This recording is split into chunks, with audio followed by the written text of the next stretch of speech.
What's up, everybody, and welcome back to the 10th episode of our F750 CrewCab build series. In the previous episode, you watched us morph together our 76 steering wheel with our 2016 Super Duty steering wheel column, which means in today's episode, we're going to jump back into the interior and swap our firewalls out, which will help us in the long run tremendously. So there's nothing to it but to do it. Stay tuned.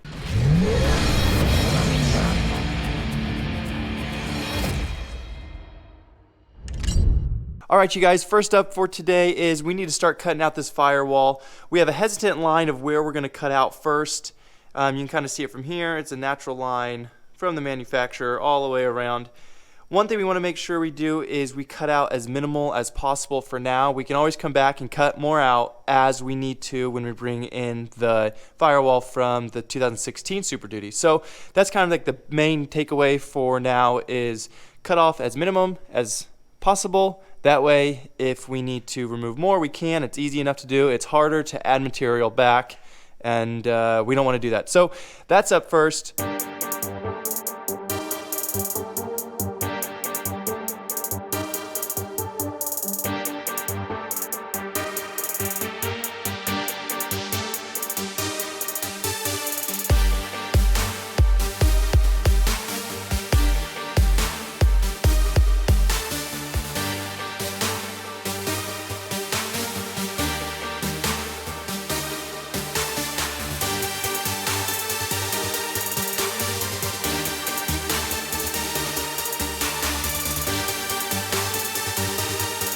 All right, you guys, update time. The firewall, or what portion that we think we need to take out, is out. Here's the cut piece of it. This is actually going to do one of two things. The first thing, we need more space for the HVAC system, which will be tucked up and over in that corner right there. By using the factory firewall from the donor truck, it is actually made to contour around the motor perfectly. So hypothetically, once we get to graph the bottom and the top, it should bend around the motor perfectly, and then we can mount everything up to it as if it was factory. The second thing it does is, see how many holes are in this thing? We have not put a single hole in here. This is from everything for the stock factory F750, whether it was for the air components, the brakes, whatever, wiring holes. The thing's Swiss cheese. So if we were to use this, and then start using all the components from our donor truck, such as the brake booster on the back side, new pedal locations, new steering wheel that goes to the firewall and not to the bottom. I don't think this would be structurally sound at all. There's so many holes in this already. So that's the second thing replacing the firewall will do. We'll be able to actually mount up everything that we're going to use and switch over to the factory bolt holes, such as the HVAC system, all the brakes, all the pedals, the brake booster on the backside, everything will be there for the wiring, holes and plugs. So this is actually going to do, hopefully, be a way better outcome than using this and modifying this. All right, while Kyle's doing the important stuff on the gauge cluster, I am going to jump back into the donor truck, and I need to get the rest of this firewall cleaned up so that way I can cut out the area that we need. So I still have some wiring, got to get rid of the pedals, got to get rid of this fire shield, and then just like the 76, I'm essentially going to cut out from right to left the natural break in the firewall. So we have one right here, we have one right here, and then like I said earlier, we'll be able to use all these factory mount holes and bolts and everything like that. Everything with the firewall, everywhere where the pedals mount up, that will all be used hopefully in the new truck, which will save us a lot of time with R&D and fabbing up new mounts for everything.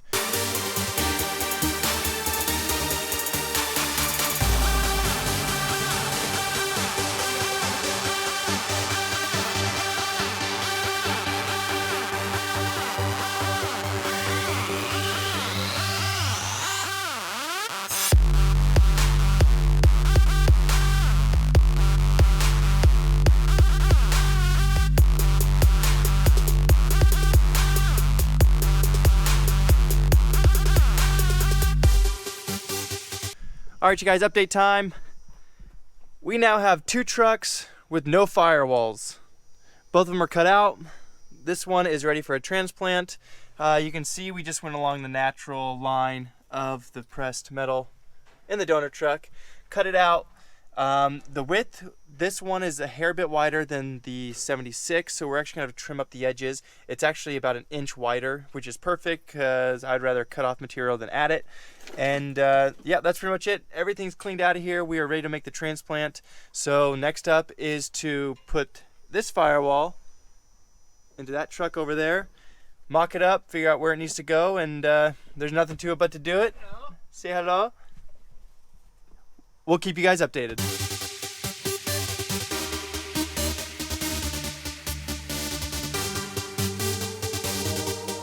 All right, you guys, we have a game plan for getting this firewall where we need it and where we want it. It's going to be a lot of time of just cutting out, fitting it, cutting material out, fitting it back into place. Essentially what we have to do is we have to go from this, which is about a foot on each side with rounded corners, flat across the bottom, to about 17 inches in the middle is the peak height. So you have to go from that, if you're looking at that shape, and we have to go and essentially cut that shape out of this firewall.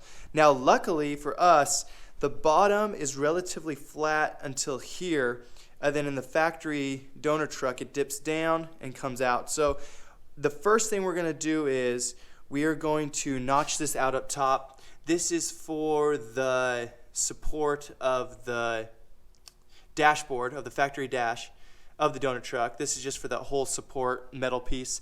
So we're going to cut those out because we can weld it into place for support and durability. So we're going to knock that out, and then we're going to come through here and we're going to trim up the bottom a hair bit to match the factory of the dent side.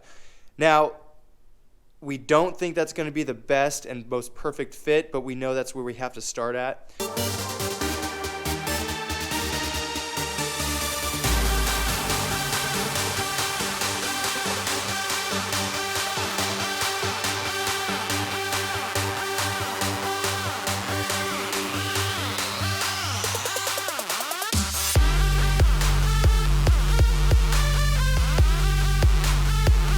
All right, you guys, update time.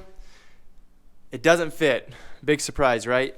So that's essentially how it has to sit in the firewall position. Over there where the pedals go, the steering wheel, all those things, it has to be vertical, straight up and down.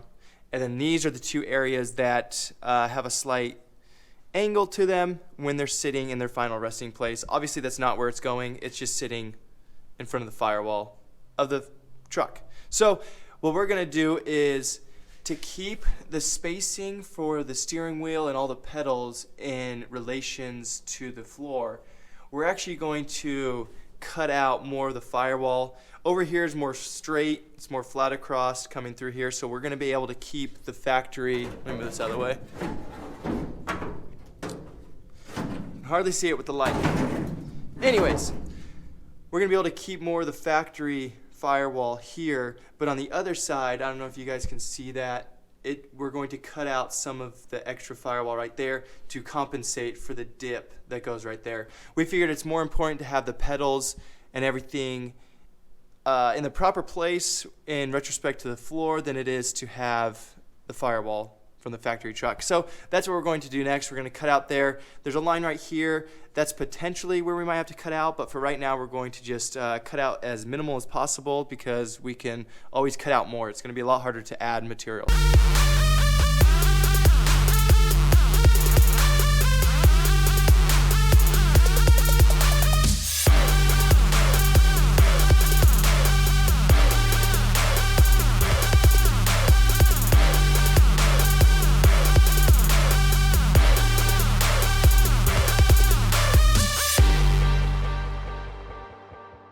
Alrighty, Kyle's got the fire rolling.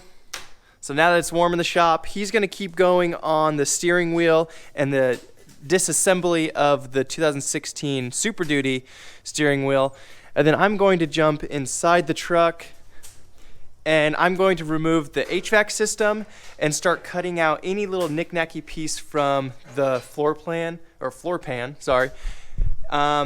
That way we have the best and cleanest line to approach the new firewall. Over there, I don't know if you guys can see, the angle of the factory floor pan is a little bit higher than the new firewall, so I'm going to cut at that line, and that way we can have a clean approach into the new firewall. So I'm going to clean up this whole area, get it ready for new sheet metal and welding while Kyle's working on the steering wheel. So there's nothing to it but to do it.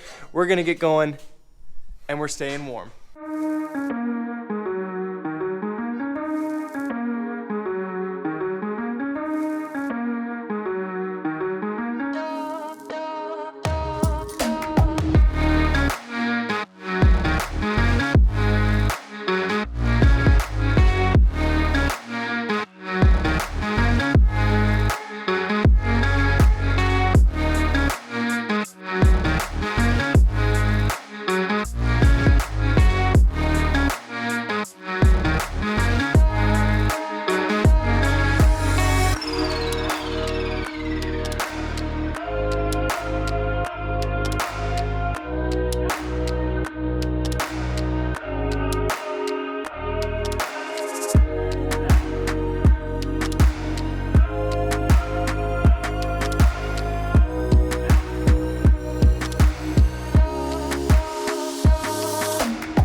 All right, you guys, first thing up this morning is we are going to start making some cardboard templates, get fitting relatively well. Then we're going to transfer those over to some sheet metal we have, cut it out, and start welding everything into place.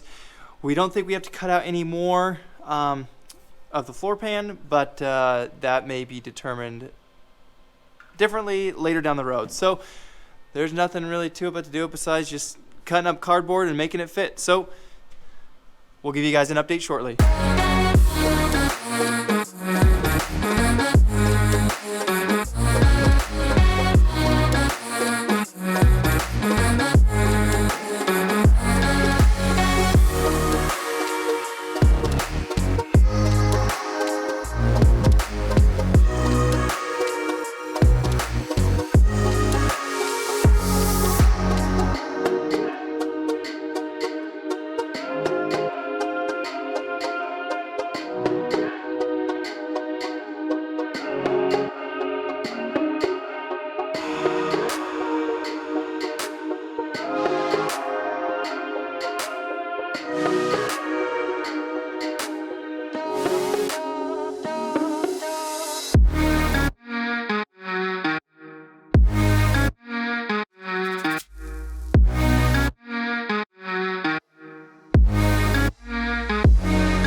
we have some welding wire. Kyle's going to install that into the welder, and I am going to install the HVAC system, get it in place, because this corner over here, we have to wrap it around where the HVAC system is going to go. It bulges out a little bit right here. We knew that, hence why we cut out extra of the firewall. But we need to get it in place first and then start figuring out our welding templates to wrap around it and where it's going to dive into the firewall here. So that's up first for today. Toss that in there, get some welding wire in the welder, and we'll be on our way.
So while Kyle's up there welding on the firewall, I'm gonna start grinding down my welds and start cleaning them up. Now, I don't mind if I don't clean them up 100% and grind them down completely, because seam sealer is going to be going all over this cab, and if it's anything like the factory seam sealer, for example, it's not nice, it's not pretty, it's essentially just shoved on there and they ship it down the line. So I don't care if it's not 100% smooth, 100% clean, because it's going to be covered, then carpet. We do have a sound deadening that will be going on everything as well, so you'll never see that.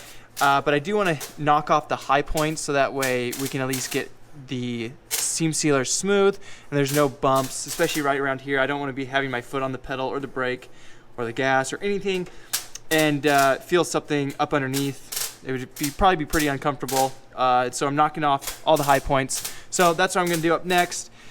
Kyle is working on the firewall, and I will give you guys an update shortly.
All right, you guys, update time. We have a firewall that's welded in place. We do have a couple places like this lower right-hand corner that needs to be welded out, as well as the pop out up top. We have a few lines that need to get welded. I've done pretty much all the welding on this, and I am not a welder. I have never even taken a class. I do not claim to be a welder, so all this can be ground down, grinded, whichever one. Seam sealer is going to be going on top of it, as well as sound deadening. So I am not too concerned. It's very firm. It's in place. Kyle double checked to make sure there's no holes, no pitting, things like that. So it's in there solid, but you guys can make fun of my welds. I'm not a welder. Don't claim to be, so that's that. So I have started grinding down up here. You guys can tell that's kind of what it's going to be finished like. I need to go get a sanding disc and sand it down further. And then Kyle's just got some other welds, some other lines to finish up. This stuff was pretty thin.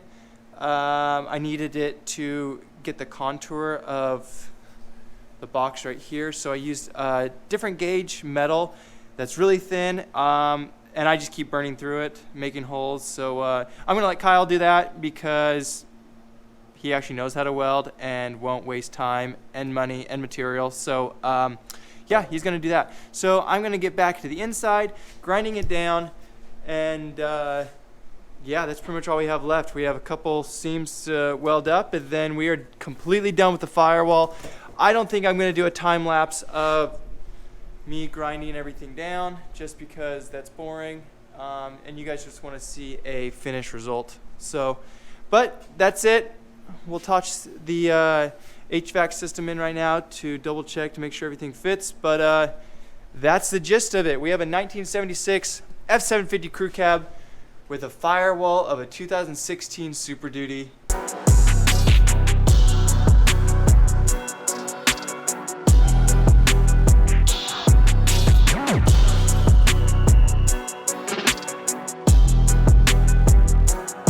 All right, you guys, with the firewall in, we installed the HVAC system, and we hesitantly put the dash where it's at. Now, the dash is going to have to come down a little bit, but the defrost and the here and things like that is kind of in the way. We're going to notch out the dash up underneath it, right there and right there, so that way the dash can sit down and cover that, obviously. Kyle went and grabbed the steering column that we swapped, and our brand new bench seat that he's sitting on right there. And he's just been figuring out kind of distances between the steering wheel and him, the pedals and him, the steering wheel and the dash, things like that. And yeah, there's gonna be plenty of room, even with this big bulky steering column that's not in a factory 1976 Ford. We still have plenty of room to see the gauges. Yeah, these older trucks, your steering wheel is in your lap. I have a 1966 Ford, and when you drive it, it's pretty much in your lap anyways. So I think it's going to work out. Anything, Kyle? Nope. Man, a few words. So that's going to do it for us today. I'm happy with it. We now have a firewall in place, HVAC system in place, and the interior can be reassembled before we deassemble it to paint the cab. All right, you guys, that's a wrap for today's episode. We got the firewall of our donor truck in the crew cab. We have the HVAC system installed in place where it's going to stay for the rest of its life. We have the dashboard hesitantly in place, along with mocking up the steering wheel where it's going to go roughly, which means in the next episode, we're going to finalize our dashboard, get it installed, get it in its final resting place, get the steering wheel figured out, and then tear apart the interior again and start going to town on the next step. So thanks for watching, and we'll see you on the next one.